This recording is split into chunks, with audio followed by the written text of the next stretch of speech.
Europe. Sébastien Krebs, c'est en Grande-Bretagne. Décidément, les difficultés s'accumulent pour Theresa May en pleine négociation sur le Brexit. Oui, et cette fois, Maxime, c'est le Parlement qui se rebiffe contre Madame Prime Minister. On sait Theresa May déjà affaiblie. Eh bien, cela ne va pas arranger ses quintes de tout.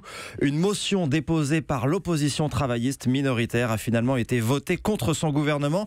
Même la presse londonienne ironise sur le spectacle de cours de récré donné par les députés ces derniers jours. Mais le sujet est brûlant. Ce qui est en cause, c'est toute une série de documents que les ministres gardent bien précieusement dans leur tiroir depuis des mois.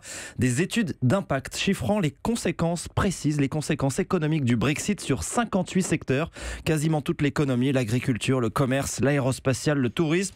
Des études dont personne ne connaît les conclusions et que les députés britanniques veulent consulter. Refus catégorique du gouvernement qui affirme que c'est trop sensible, que les rendre publics risquerait d'affaiblir sa position dans les négociations avec l'Europe.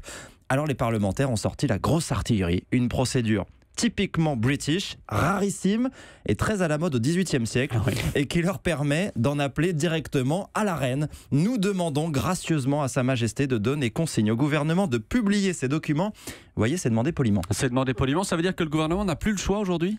On ne dit pas non à la reine. Oui. D'ailleurs, l'équipe de Theresa May a tout de suite rendu les armes. Le ministre du Brexit a promis d'être aussi transparent que possible avec les parlementaires, mais tout en trouvant le moyen de garantir la confidentialité des données, ce qui laisse penser que tout ne sera pas rendu public ou que le contenu sera peut-être édulcoré. De toute façon, il ne s'agit pas d'un plan secret pour le Brexit, dit le gouvernement, juste de considérations réglementaires.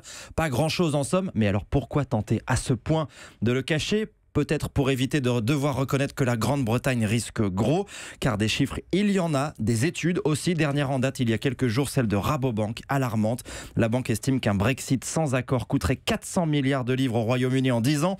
Ça fait 13 000 € par habitant et 18% du PIB. Même avec un deal, le pays n'échapperait pas à au moins 2 ans de récession. Mais ce nouveau couac prouve surtout que Theresa May n'a plus la confiance du Parlement dans ses négociations, menées depuis le départ de façon plus que chaotique. Son gouvernement est profondément divisé, rien n'avance et l'horloge tourne. L'horloge tourne et la reine observe tout ça. Hélène ? L'horloge tourne à Bruxelles aussi. On en est où des négos entre l'Europe et la Grande-Bretagne sur la facture que la Grande-Bretagne est censée payer ? Alors les Européens et les Britanniques se retrouvent la semaine prochaine à partir du 9 novembre pour en reparler.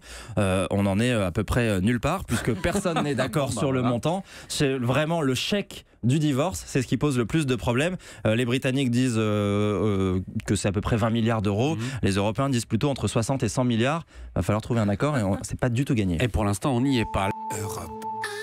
Europe 1.